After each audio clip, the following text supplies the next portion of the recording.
Assalomu alaykum hammaga. Azimjon Yoqubov yana sizlar bilan.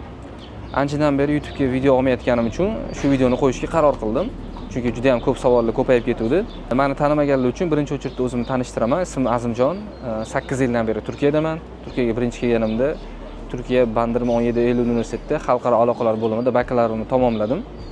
Undan keyin dunyo bo'yicha top mingtaliga kiradigan Yıldız Teknik universitetida magistraturamni davom etdim va hozirda İstanbul universitetida kamu huquq bo'limida magistraturamni davom etyapman. Meni YouTube'dagi videolarim asosan o'zbek talabalari uchun Turkiyada qanaqa o'qishga kiraman, Turkiyada qanaqa grant yutaman, Turkiyada qanaqa propiska olaman, asosan Turkiyada o'qib va Turkiyada yashash bo'yicha YouTube'ga videolar qo'yib boraman. Anchadan beri YouTube'ga video qo'ymayapman. Instagramimda va Telegram sahifamda juda ham ko'p savollar tug'ilib ketgani uchun bu videoni olishga qaror qildim. 8 yildan beri bugungacha 300 tadan ko'p o'zbek o'quvchilarga Turkiya davlat o'qishlariga kirishlari uchun yordamchi bo'ldim. 50 tadan ko'p o'quvchiga Turkiya burslari grant dasturi orqali grant yutishiga yordam berdim. Bugungi videodan maqsad o'quvchilardan eng ko'p beriladigan 4 ta savolga javob berish bo'ladi. Turkiyada magistraturada yoki bakalavrda o'qish uchun til bilish shart yoki shart emas deb ikkiga ajratib olamiz. Agar o'quvchi Turkiyaga turk tilini bilib keladigan bo'lsa, juda ham ko'p yutuqlarga ega bo'ladi. Birinchi yil o'zidan birinchi sinfni boshlaydi va universitetni davom etib ketadi. Agar o'quvchi turk tilini bilib keladigan bo'lsa, ham birinchi kursdan boshlab ketadi, ham 1 yil vaqtini yutadi. Undan tashqari til kursiga to'laydigan puldan tejab qoladi. Turkiyaga kelishi bilan o'zi xohlagan ishni bemalol topib, ham ishlab, ham o'qib, uydagilarga yordamchi bo'lib, bemalol pul to'plasa bo'ladi. Agar turk tilini bilmay o'qishga topshirsak bo'ladimi degan savolga javob beradigan bo'lsam, albatta, turk tilini bilmasdan turib ham bemalol Turkiya davlat universitetlariga, magistraturaga ham, bakalavrga ham kirsa bo'ladi. Bu qanaqa bo'ladi?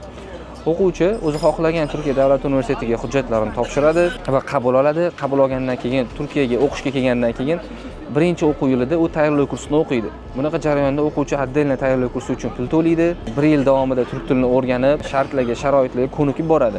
Va albatta bunaqa o'quvchilar birinchi yilda o'zidan ish topa olmaydi Turkiyaga kelganda. Shu tarafdan yutqizib qo'yishi mumkin bo'ladi. Lekin bemalol sertifikati bo'lmasa ham, turkcha bilmasa ham bemalol Turkiyaga o'qishga kirsa bo'ladi. Turkiyadan olgan diplom boshqa davlatga o'tadimi degan savol juda ham ko'p kelyapti. Turkiyadan olgan diplom albatta boshqa davlatlarga o'tadi. Turkiya davlat universitetlaridan beriladigan diplomlar maviy diplom deb aytiladi, ya'ni ko'k diplom. Bu maviy diplomlar Yevropass bo'ladi. Butun Yevropaning 27 davlatiga o'tadigan bo'ladi. Undan tashqari Amerikaga ham o'tadi va bu 27 davlatga o'tgan diplom menimcha O'zbekistonga ham o'tadi. Meni tushuncham bo'yicha o'zbekistonliklarning juda ham noto'g'ri tushunchasi bor. Nimagaki ko'pchilik o'qishga kirishdan oldin mendan so'raydi, O'zbekistonga bu diplom o'tadimi? Misol uchun moliya yo'nalishiga kirmoqchi, moliya yo'nalishini bitirib chiqsam, O'zbekistonda bu soha bo'yicha ishlay olamanmi deb savol beradi. O'zining mutaxassisligini juda ham yaxshi o'zlashtirgan odam xohlagan joyda ishlay oladi, xohlagan joyda ish topa oladi va xohlagan joyda o'zining diplomini o'tkaza oladi. Turkiyada 120 tadan ko'p davlat universiteti bo'lsa, bu universitetlar Turkiyaning butun shahariga, ya'ni 81 ta shahariga bo'linib ketgan. 120 ta davlat universiteti faqat Istanbulda, faqat Anqarada yoki faqat Izmirda emas, butun 81 ta shaharga bo'linib ketgan. Bulardan juda ko'plariga biz orqali o'quvchilar kirgan. Shularni o'rnak berib o'tadigan bo'lsam, Istanbul universiteti, Istanbul Jarrohpashi universiteti, Yıldız Teknik universiteti, İstanbul Teknik universiteti, Marmara universiteti, İzmir universiteti, İzmir 9 Eylül universiteti, Kutahi universiteti, Ankara universiteti, Çanakkale universiteti, Balıkesir universiteti, Bandırma universiteti, Kırklareli universiteti, Yalova universiteti, Bursa universiteti, Bursa Teknik universiteti, Anadolu universiteti, Eskişehir Teknik universiteti, Konya universiteti va bir qancha universitetlarga o'quvchilar biz orqali Turkiya davlat universitetlari kirgan va yana shuni aytib o'taman. Biz orqali Turkiya davlat universitetiga topshiradigan o'quvchilar uchun biz kamida 20 ta yoki 25 ta davlat o'qishiga bittada hujjat topshiramiz. Bulardan eng kamida 5 tasidan bittada qabul olib beramiz. Ya'ni biz orqali har yili kamida 50 ta o'quvchi o'qishga topshirsa, har bitta o'quvchi uchun biz 5 tadan davlat o'qishidan qabul qog'ozi olib beramiz. Turkiyada men tavsiya qiladigan universitetlarim asosan faqatgina davlat universitetlari. Men orqali o'qishga topshirmoqchi bo'lganlar meni top 1000 talik davlat universitetlariga olib kirib qo'ying deb so'rashadi. O'zi Turkiyadagi hamma davlat universitetlari juda zo'r universitetlar. O'quvchi qayerda o'qisa va o'sha o'qiyotgan joyda o'zini o'qiyotgan yo'nalishini, ya'ni istiqdildan o'qiydigan bo'lsa, bor kuchini berib o'qiydigan bo'lsa, hamma davlat universiteti yoki Turkiyadagi hamma universitet uning uchun zo'r deb hisoblanadi. Ko'pchilik so'raydi, men faqat Istanbul ichida o'qimoqchiman. Istanbul ichida universitetlar faqat zo'r deb ko'pchilik o'ylaydi. Yoki o'zbek talabalar faqat Istanbulni, Antalyani yoki İzmir shahrini bilishadi. Undan boshqa juda ham ko'p o'qishlar borki, o'zbek talabalari bilmaydigan davlat o'qishlari. Ulardan misol uchun Bursa universiteti, Anadolu universiteti, Men bularni faqatgina o'rnak qilib berib ketyapman. Aytib o'tganimdek, Turkiyadagi barcha davlat universitetlari juda ham zo'r universitetlar hisoblanadi. Bitta o'quvchi bursada o'qiyotgan bo'lsa va burs universitetiga kirgan bo'lsa, burs universitetini shahari Istanbuldan uzoq bo'lishi mumkin yoki o'sha davlat o'qishlarini joylashuvi Istanbulga qaraganda Istanbuldan uzoq bo'lishi mumkin, lekin ta'lim saviyasi, ta'lim darajasi hammasiniki bir xil bo'ladi. Ya'ni hamma davlat universitetlarida yuqori darajada ta'lim beriladi va o'shaning uchun men hamma davlat universitetlarini o'zbek o'quvchilariga tavsiya qilgan bo'lardim.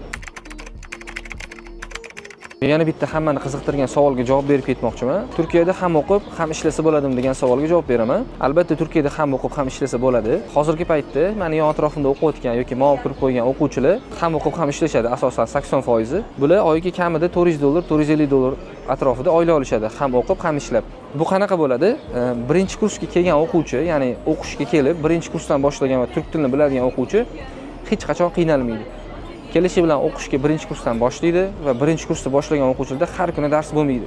Haftada 3 kun yoki 4 kun dars bo'ladi. Agar haftada 4 kun dars bo'ladigan bo'lsa ham, ertalab 9 dan soat obedga 1 gacha yoki teskarisi soat 11 dan soat 2-3 gacha dars bo'ladi va qolgan vaqtlarda bemalol ishlasa bo'ladi. Bunaqa ishlanotini part time deb aytadi. Part time da o'quvchi bir kunda kamida 800 tala kunlik pul olsa bo'ladi, ya'ni 800 turk lirasida. Ham o'qib, ham ishlamaslik to'g'risida ham aytib ketaman. Bu qanaqa bo'ladi? Agar o'quvchi turk tilini bilmaydigan bo'lsa va Turkiyaga kelgan bo'lsa, hech qanaqasiga ishlamaydi. Chunki u tayyorlik kursi, birinchi yildan tayyorlik kursiga ro'yxatdan o'tadi. Tayyorlik kursi haftada 5 kun bo'ladi. Ertalab soat 9 dan kech payt soat 5 gacha bo'ladi tayyorlik kursi va ishlashga hech qanaqa imkoniyati bo'lmaydi. Agar haftada 3-4 kun dars bo'ladigan bo'lsa ham, o'quvchi turk tilini bilmasligi sababli hech qanaqa joy uni ishga olmaydi. Chunki Turkiyaga keldinglarmi, ishlamoqchimisizlar va o'qimoqchimisizlar, albatta sizlardan turk tili so'raladi.